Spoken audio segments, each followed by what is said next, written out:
Welcome back to our channel. In this video, we will guide you on how to hide your online status from everyone in WhatsApp web. Let's get started. Step 1. Open WhatsApp on your computer by launching the WhatsApp web application. Step 2. Next, click on the three dots located at the top left corner of the screen to open the menu. Step 3. From the menu option, select Settings to access the WhatsApp web settings. Step 4. Within the Settings menu, click on Privacy to manage your privacy preferences.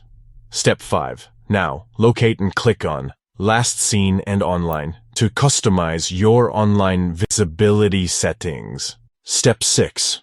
Under the Who Can See When I'm Online section, check the circle next to Nobody to ensure that your online status is hidden from everyone. And there you have it.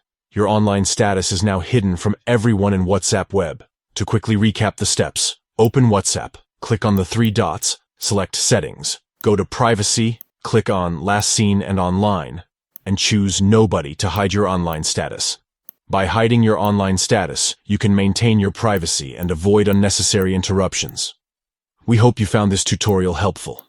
If you have any questions or need further assistance, please let us know in the comments below. Don't forget to subscribe to our channel to stay updated with the latest WhatsApp tips and tricks. Thanks for watching.